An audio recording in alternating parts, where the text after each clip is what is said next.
Everyone knows cartoons are made for laughs, and laughs only. Wrong. Just when you think you're safe, nestled in the spongy arms of SpongeBob or comforting smile of Lois Griffin, along comes the Halloween episode, and bam, the horror stories begin. A mixture of creepy and funny, these specials are a TV tradition that both viewers and creators look forward to. A sort of treat, if you will. Hi, I'm Adam with Channel Frederator, and we've got the lowdown on the spookiest and most hilarious Halloween episodes of all time. So get your souls ready, since Frederator owns them now, cause we've got the 11 best Halloween specials. Let's get started.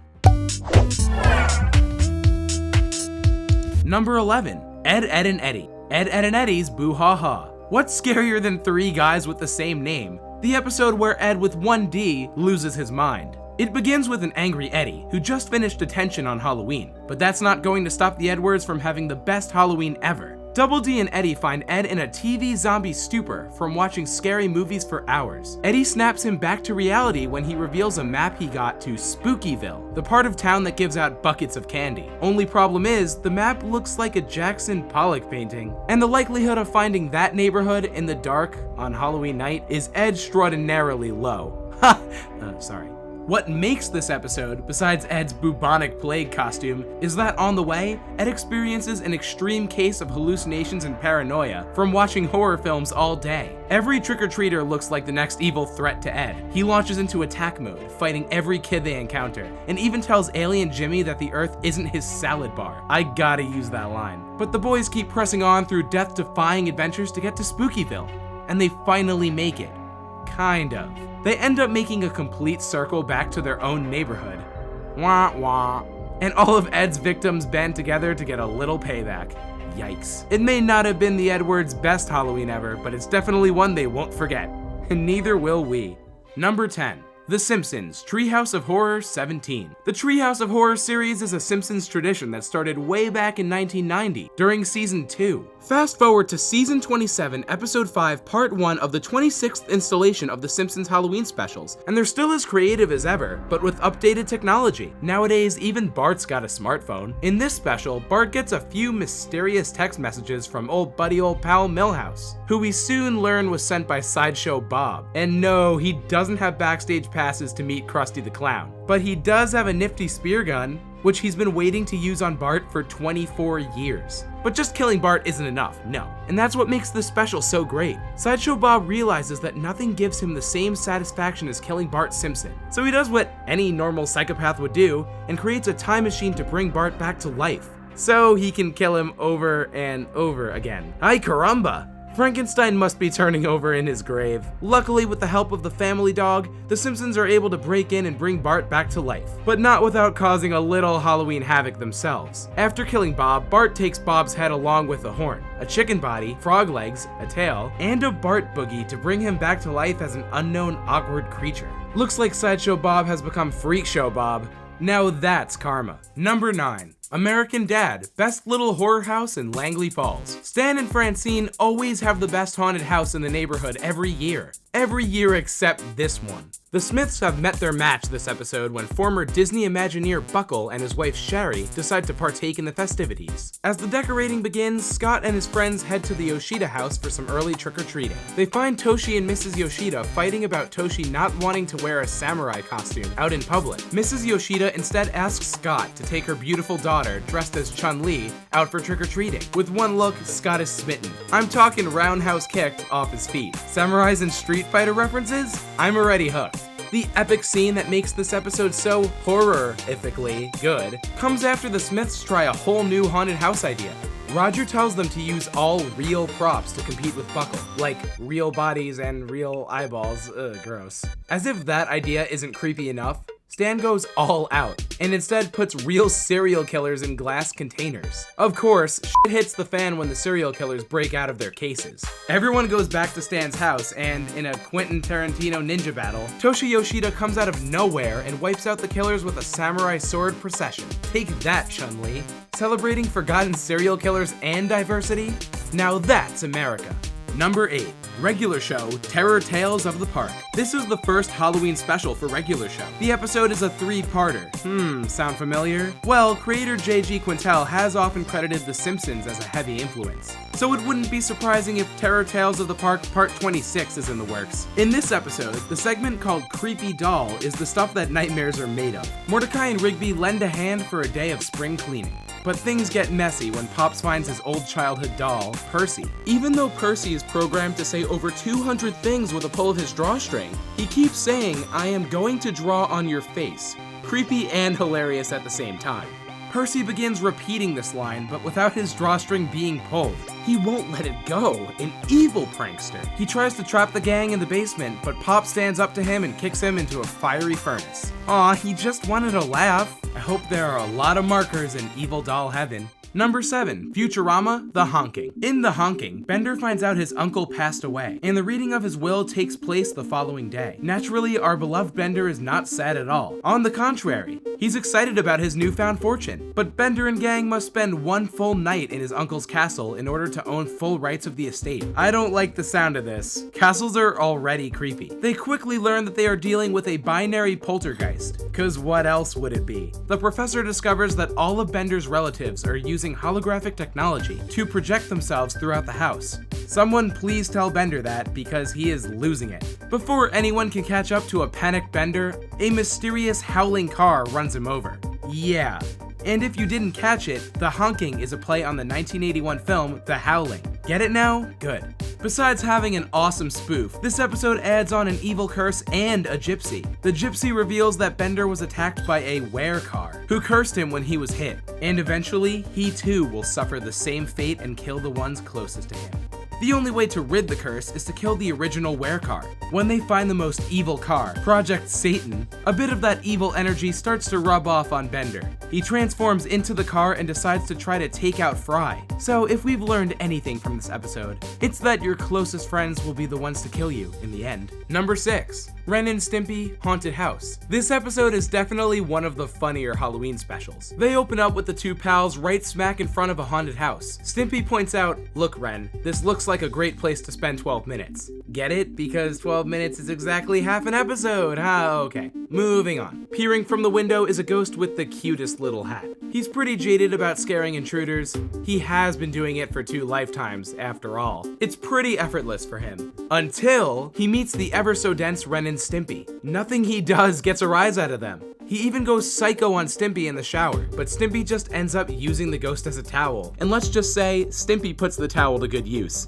Ugh, gross. At this point, Ren and Stimpy definitely wear out their welcome. A tribal mask and a noisy chainsaw ought to do it, but Ren and Stimpy just think it's a trick-or-treater. Eventually, the ghost gets fed up after dealing with this dumb duo and calls it quits. Quits on existing. Stimpy assists the ghost's suicide by giving him poison. But what is suicide for someone who's already dead? The opposite, of course. The ghost is brought back to life as a naked man named Rudolph the Jazzman. Like all great endings, he rides off in a red car.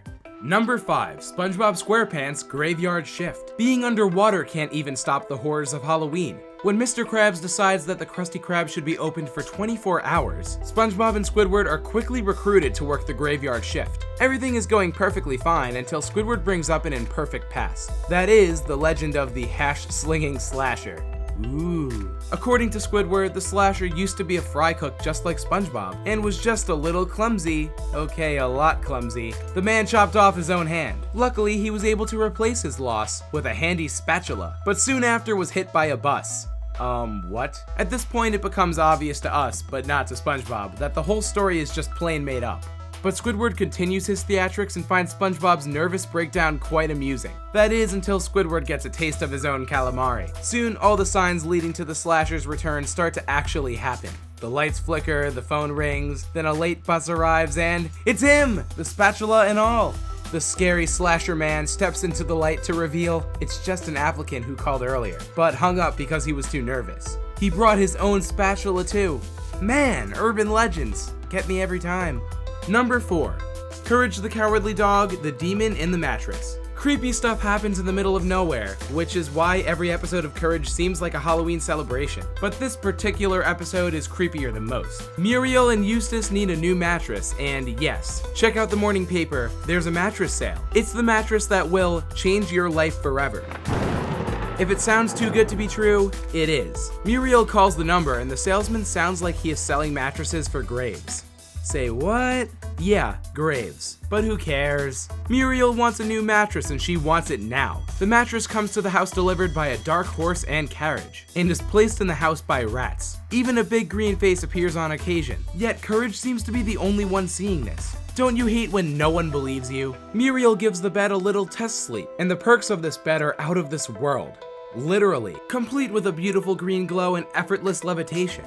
Courage and Eustace enter the room to a hair-raising demon-possessed Muriel, but Courage musters up every bit of his, courage, and is able to perform a successful exorcism. Now that's a best friend worth keeping around. Number 3. Family Guy, Halloween on Spooner Street. This Halloween special starts off with one of the scariest entrances in animated TV history. Chris Griffin comes down the stairs in full blackface, complete with an afro-textured hair, a hideous sweater, and an awful impression of Bill Cosby. No! And things get even worse, if you can believe it, for Quagmire at least. In Peter and Joe's brutal game of Halloween pranks, this year Quagmire's the target, and their idea of pranks is what makes this episode cringe-worthingly hilarious. They inject him with foreign deadly diseases, and set him up to sleep with Joe, who poses to be the cute waitress from Friendly's. You know, the typical Halloween pranks. In the meantime, Brian finds a teaching moment and leads the honors on Stewie's first trick-or-treating route. His sweet times quickly turn sour when a group of bullies show him how easy it is to take candy from a baby. If you think that's awful, you ain't screamed nothing yet. Meg's excitement for her first Halloween party is filled with anticipation to wear a slutty costume and, most importantly, to hook up. Spin the Bottle is going great when Slutty Cat Meg and Optimus Prime get a chance to go into the closet. It's dark, romantic, and just when this long, hot makeout session goes a tad too long, the door opens to reveal that Optimus Prime has been Meg's brother Chris the whole time. Oh jeez. I know this is a family show, but please keep all the skeletons in the closet. Are you scared yet? Number 2. South Park, CornsGroovy Pirate Ghost Mystery. When South Park does a Halloween special, they go all out. CornsGroovy Pirate Ghost Mystery has got all your favorite antics from the South Park gang, and even a cameo from Korn, your favorite band on TRL. Okay, your old favorite band from the old TRL days. The episode starts with a killer Halloween remix. Flying witches and pumpkins, nasty rats running around. Even the guitar player, Les Claypool, gets a monster makeover. Sounds like a wicked party to me. The station 102.1 Cozy FM is throwing a Halloween haunt at the South Park docks. I'm talking costume contest, and you guessed it, Korn is gonna play live. Everything's all fun and games until a bunch of 5th graders tell the boys about the legend of the ghost pirates. Are you serious? Ghost pirates? The boys don't believe them, of course, and dig up a plan to scare those 5th graders with a dead body. Kyle's recently deceased grandmother, to be precise. The perfect plan is dead from the start when the body disappears. But Korn gets in town just in time to lead a Scooby-Doo style search party, all while avoiding the angry mob who thinks they're evil. Korn saves the night when they reveal the mastermind behind all the shenanigans as Father Maxie. If it wasn't for you meddling kids. Number 1. The Simpsons, Treehouse of Horror 5. After 26 specials, how could The Simpsons not get the number 1 spot? And this Halloween episode is so scary, Marge had to give a full discretion before the title credits. She was even advised by Congress not to air it. But good thing Bart and Homer were able to gain control of our TVs, thus allowing us to see the 5th installment of The Simpsons Treehouse of Horror. The 3-part episode starts with The Shinning. The what? The Shinning. Basically, it's The Shining with yellow people. Oh yeah, and the motive to kill his family? The fact that he can't watch TV or have a nice cold duff. Classic Homer. The way Homer looks when he's going crazy is strangely reminiscent to the nightmarish, unpolished look of early Simpsons shorts originally aired on the Tracy Ullman Show. Gives me the heebie-jeebies. Homer nearly wipes out the family with an axe sharp enough to ruin 3 perfectly good wooden doors, when suddenly Lisa finds a portable TV and stops the axe from coming down. Not my idea of family fun. In the second episode segment, Homer finds himself with a time-traveling toaster. Only problem is, the butterfly effect apparently works with dragonflies too. He kills a dragonfly in the Dino Age and returns to a universe where Flanders rules. It's safe to say this episode encompasses every nightmare of a Simpsons fan, a big brother Flanders, and even the death of the Simpsons. It also has Homer's worst nightmare, a world in which donuts do not exist. Of course, the audience learns that after he leaves, it rains donuts in that universe. And Homer way missed out. Unknowingly walking away from your dream come true is every person's worst nightmare, and now I kinda want a donut. Thanks for watching the 11 best Halloween specials. Which one is your favorite? Which ones did we miss? Comment below and let us know. And if you like this video, make sure to hit subscribe so you can catch all our latest videos. Cause remember, Frederator loves you.